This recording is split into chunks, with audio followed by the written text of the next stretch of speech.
Hello officers, स्वागत है आपका आपके अपने चैनल में। दोस्तों, आज हम डिस्कस करने जा रहे हैं द हिंदू के आर्टिकल, बहुत ज्यादा इंपॉर्टेंट।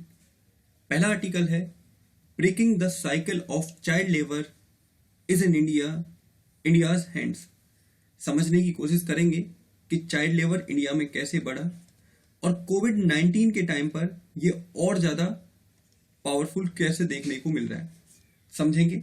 उसके बाद समझेंगे संवैधानिक प्रावधान क्या है, तो बहुत कुछ जानने को मिलेगा। अच्छे से समझने की कोशिश कीजिएगा। पेपर आप जानते हैं सोसाइटी खंड से रिलेट करता है, तो देख लेते हैं जरा क्या है।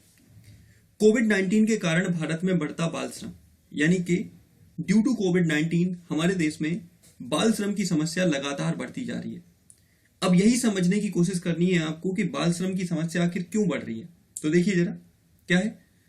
कोविड-19 महामारी के कारण बढ़ी हुई आर्थिक असुरक्षा, सामाजिक सुरक्षा की कमी और घरेलू आय में कमी के कारण गरीब परिवारों के बच्चों को मजबूरी में बाल श्रम करना पड़ रहा है। यानी कि कोविड-19 के कारण जो आर्थिक सुरक्षा नहीं है उनके पास, सामाजिक सुरक्षा नहीं है, घरेलू आय में कमी है, गरीबी है और मजबूरी के कारण बच्चों को बाल श्रम करना पड़ रहा है। और लगातार दूसरे वर्ष लॉकडाउन ने स्थिति को और ज्यादा खराब कर दिया है, जिससे बाल श्रम को समाप्त करने की जो सरकार की कोशिशें थी वो कोशिशें लगभग समाप्त सी होती जा रही हैं, वो कोशिशें लगभग खत्म सी होती जा रही हैं, जो कि एक समस्या का मुद्दा है।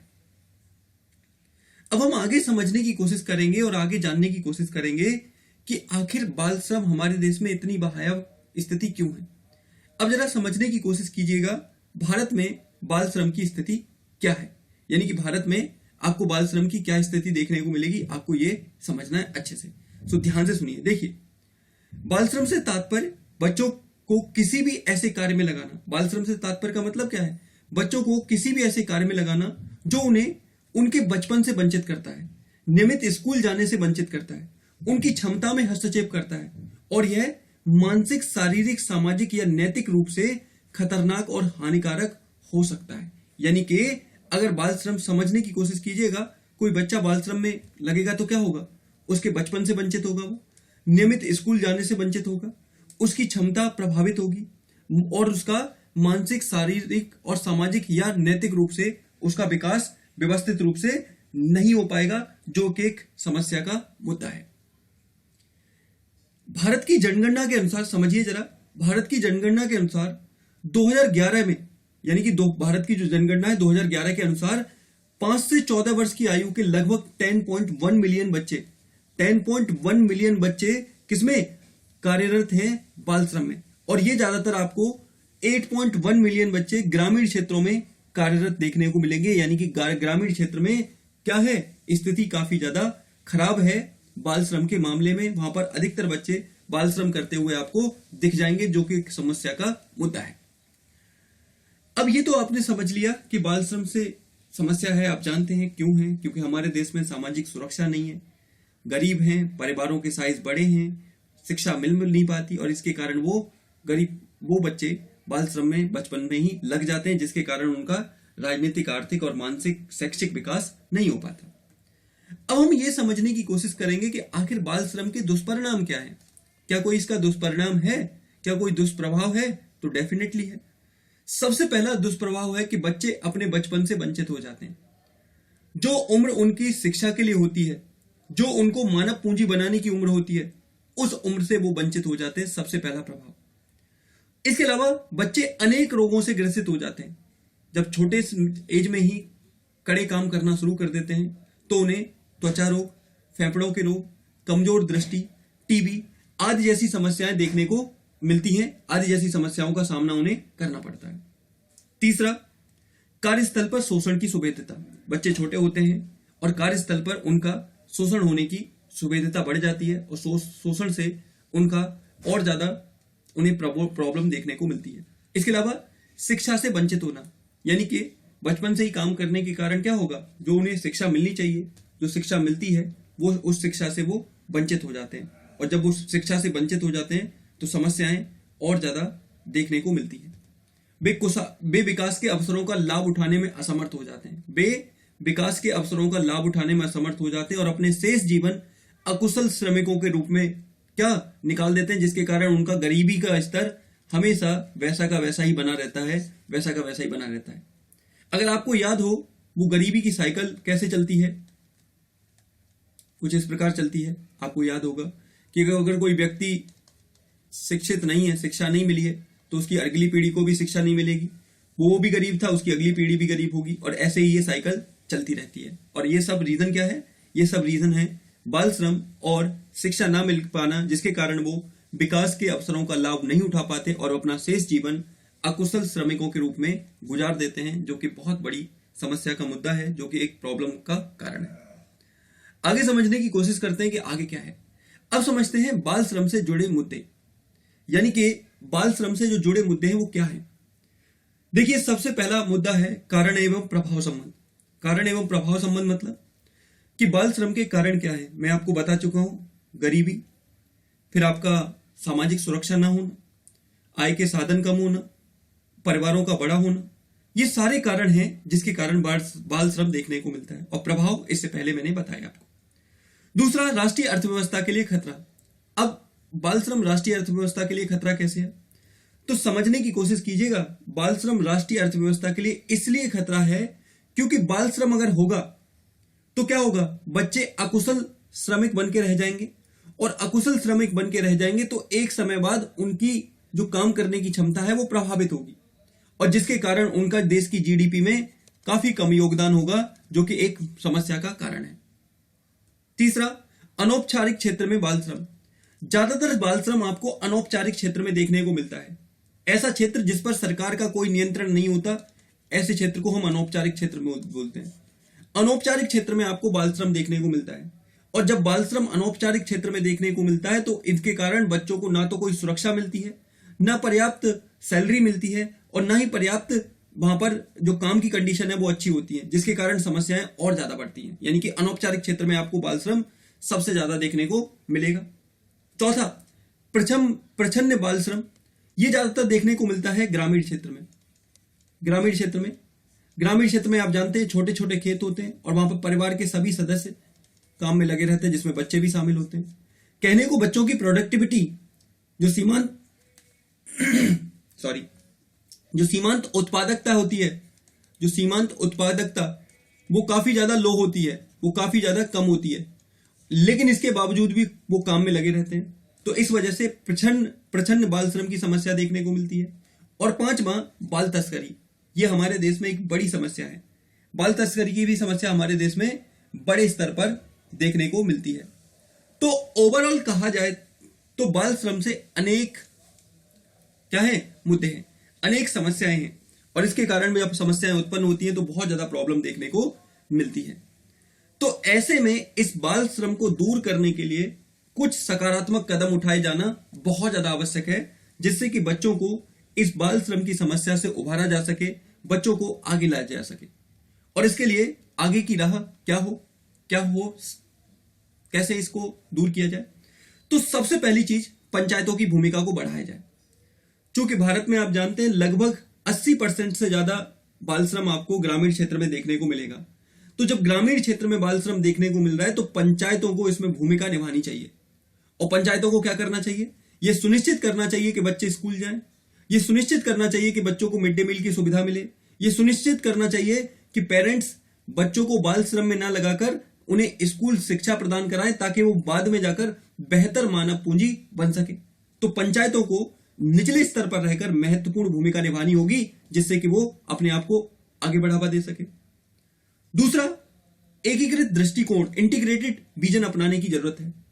बाल श्रम और शोषण के अन्य रूपों को एकीकृत दृष्टिकोण के माध्यम से रोका जा सकता है। एकीकृत विजन लेके चलना होगा। बाल संरक्षण प्रणालियों को मजबूत करने के साथ साथ गरीबी और असमानता को संबोधित करने के लिए शिक्षा की गुणवत्ता को सुनिश्चित करना होगा। बच्चों को सुविधाएं दिलानी होगी, और वो जो सार्वजनिक समर्थन है वो सार्वजनिक समर्थन दिलाना होगा, जिससे कि वो लाभ उठा सके और लाभ उठाकर शिक्षा में अपने आप को मजबूत कर सके और एक बेहतर मानव पूंजी बनकर उभरे। और इसके लिए एकीकृत दृष्टिकोण अपनाने की बहुत ज्यादा जरूरत है। इसके अलावा बच्चों को सक्रिय हितधारक के रूप में समझना। बच्चों के पास बाल श्रम को रोकने में महत्वपूर्ण भूमिका निभाने की शक्ति है। यानी कि बच्चों के खुद के पास वे बाल संरक्षण में महत्वपूर्ण भूमिका निभा सकते हैं और इसके बारे में मूल्यांकन अंतर्दृष्टि दे सकते हैं। वे अपनी भागीदारी को कैसे समझते हैं और सरकार और अन्य हितधारकों से क्या अपेक्षा करते हैं, यानी कि बच्चों को सक्रिय हितधारक के रूप में समझना। अगर आप समझने की कोशिश कीजिएगा, बचपन से ही बच्चों को व्यवस्थित शिक्षा मिलेगी, बच्चों को खाने की सुविधा जो मिड डे मील है वो मिलेगी। इसके अलावा कुछ थोड़ी सी सरकार की तरफ से आय मदद होगी जिससे कि वो अपनी किताबें और बहुत सारी चीजें खरीद सके।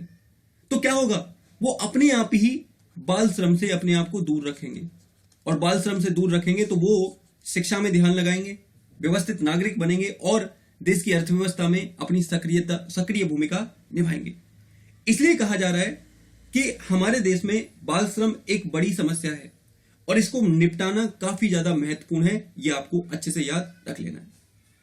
अब हम अंतिम में निष्कर्ष में समझ लेते हैं।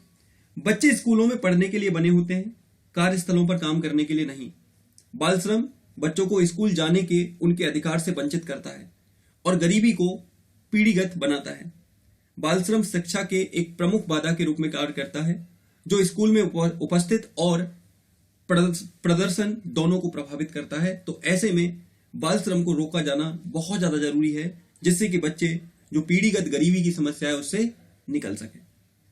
आशा करता हूं कि आपको समझ में आ गया होगा। अब यहीं पर आप एक क्वेश्चन नोट कर लीजिए जिससे कि आप उस क्वेश्चन को कर सकें।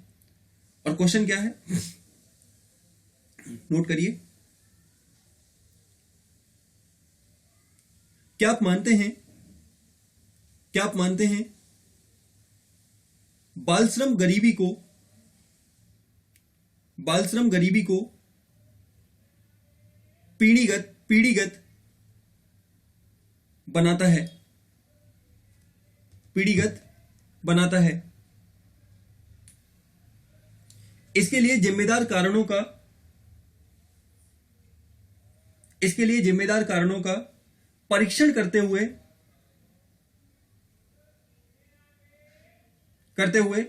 इसके समाधान के उपाय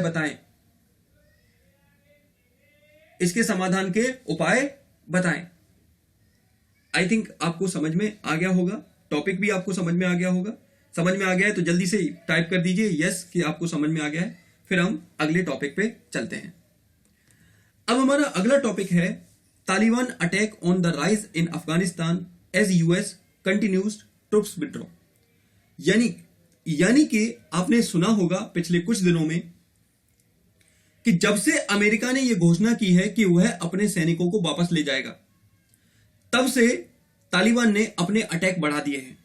अफगानिस्तान के अंदर तालिबान के अटैक बहुत ज्यादा बढ़ गए हैं। कुछ दिन पहले एक खबर आई थी कि तालिबान का एक महत्वपूर्ण बांध, उस पर तालिबान ने कब्जा कर लिया है। कुछ दिन पहले एक खबर आई थी कि स्कूल बच्चों के सामने एक ब्लास्ट हुआ, वो भी तालिबान ने किया था। यानी कि ओवरऑल कहा जाए तो अफगानिस्तान में तालिबान की भूमिका बढ़ चुकी है। अब जब तालिबान की भूमिका बढ़ चुकी है तो हम समझने की कोशिश करेंगे कि इसका असर हमारे ऊपर कैसे पड़ेगा, हमारे पड़ोसी संबंध कैसे प्रभावित होंगे। सो बहुत ज्यादा इंपॉर्टेंट टॉपिक है। So let's start. क्या है जरा देखिए।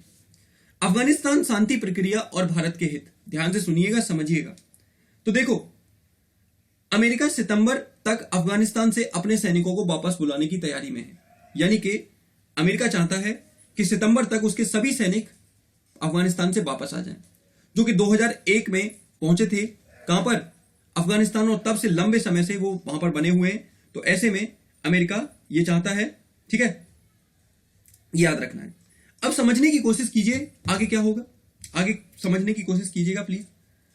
तो देखो, हालांकि हिंसक परिदृश्य में अफगान सरकार और तालिबान के बीच शांति वार्ताएं निरंतर विफल हो रही हैं। यानी कि अफगान सरकार और तालिबान के बीच में जो वार्ताएं हैं वो विफल हो रही हैं।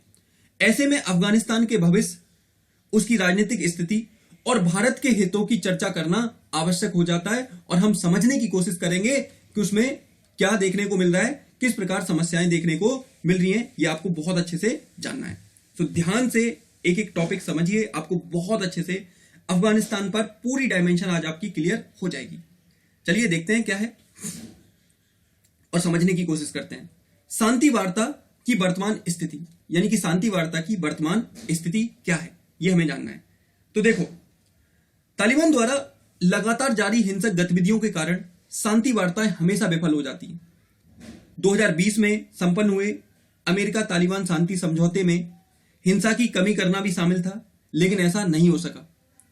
ईद उल फितर के अवसर पर अफगानिस्तान में अस्थायी युद्ध विराम लागू किया गया, लेकिन उसके तुरंत बाद जैसे ही ईद उल फितर मना लिया गया, उसके तुरंत बाद गतिविधियां करना शुरू कर दिया तालिबान ने, जिसमें कई सारे लोगों की जान गई।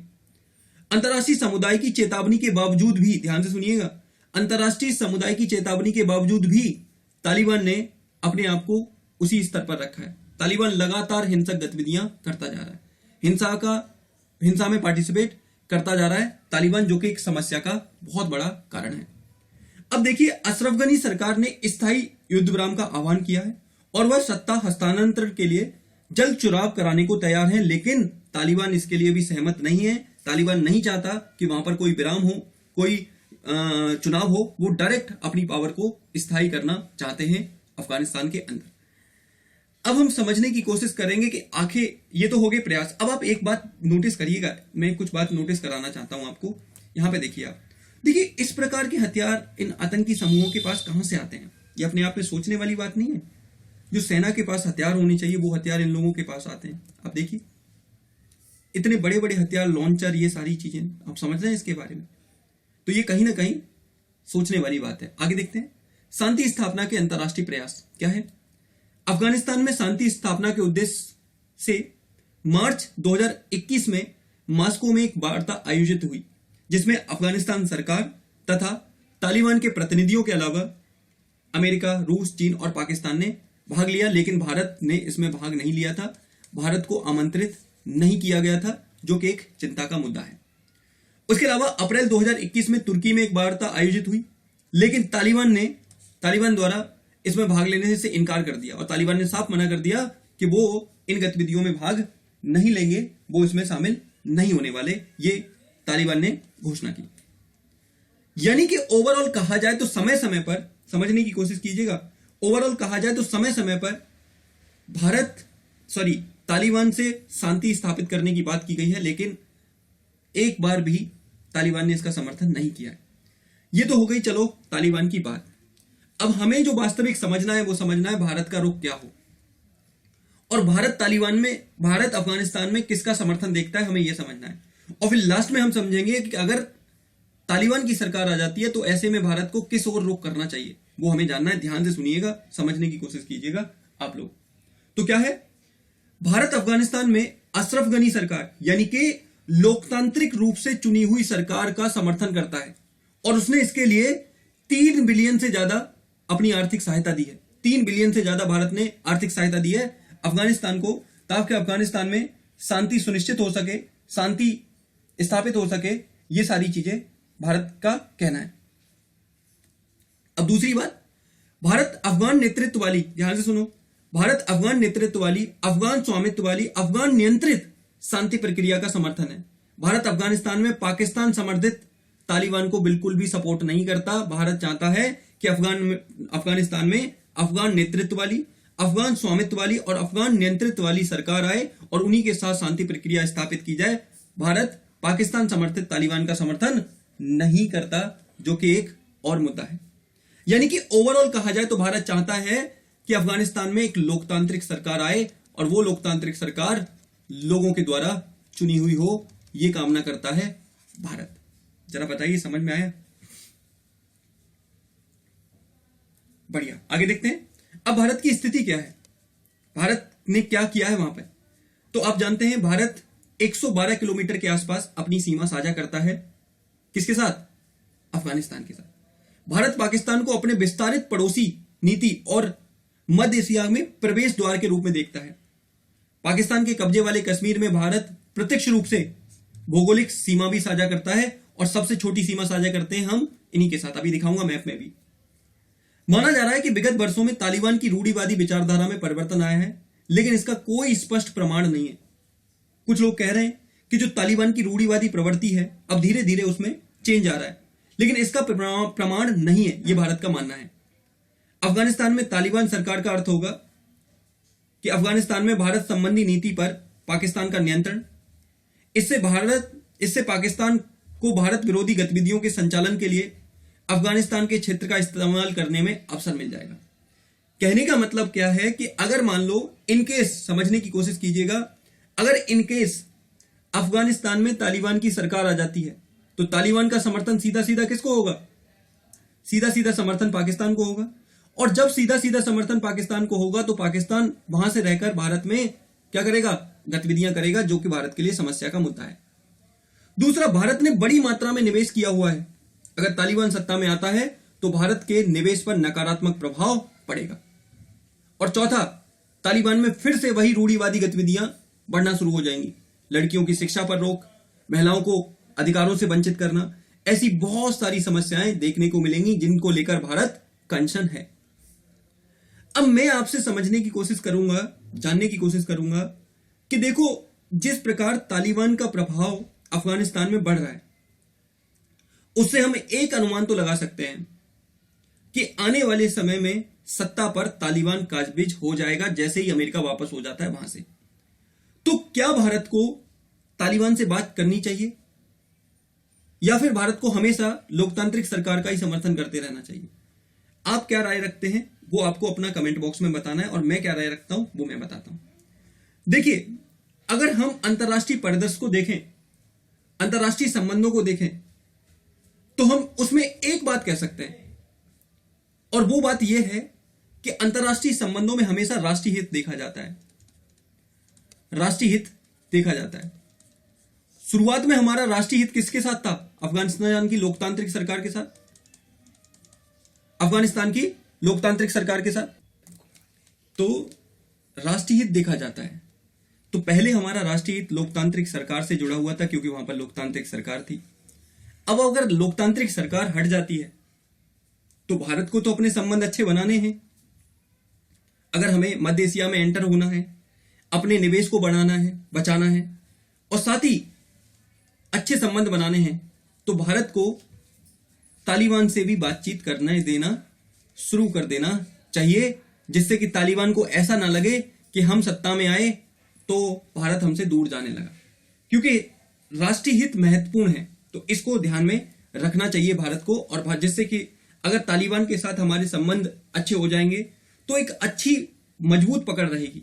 और आप जानते हैं, भारत की अफगानिस्तान के समाज में एक सकारात्मक भूमिका है, एक सकारात्मक पक्ष रखते हैं हम लोग। तो ऐसे में तालिबान का समर्थन हमारे लिए काफी ज्यादा महत्वपूर्ण हो जाएगा अगर तालिबान सत्ता में आता है तो।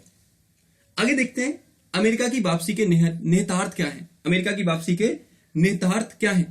तो देखिए, अमेरिका ने परोक्षतः तालिबान की मांगे स्वीकार कर ली हैं। यानी कि अब अमेरिका ने भी तालिबान की मांगे स्वीकार कर ली हैं, क्योंकि वो है अपनी सैन्य वापसी पर ध्यान केंद्रित कर रहा है और वो चाहता है कि जल्दी से जल्द वो वापस निकल जाए। इसके अतिरिक्त वर्ष 2020 का अमेरिका तालिबान समझौता अफगानिस्तान की लोकतांत्रिक सरकार की अनुपस्थिति में हुआ था। यानी कि तालिबान के साथ समझौता किया था अमेरिका ने, तब अफगानिस्तान की जो चुनी हुई सरकार है उसको नहीं बुलाया।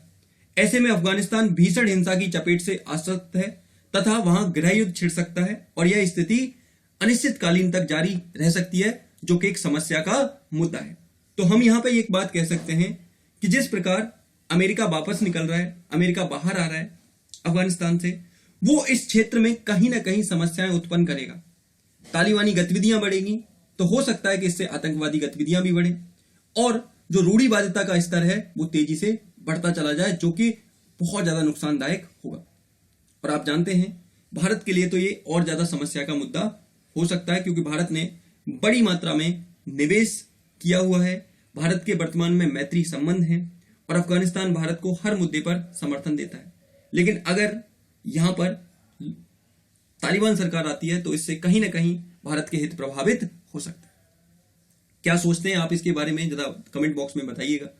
अब हम यहीं पर अफगानिस्तान की लोकेशन देखते हैं। आप जानते हैं अफगानिस्तान एक लैंडलॉक्ड कंट्री है, प्रॉपर चारों तरफ से लैंड से घिरा हुआ है, इसका कोई सीमा साझा नहीं होता।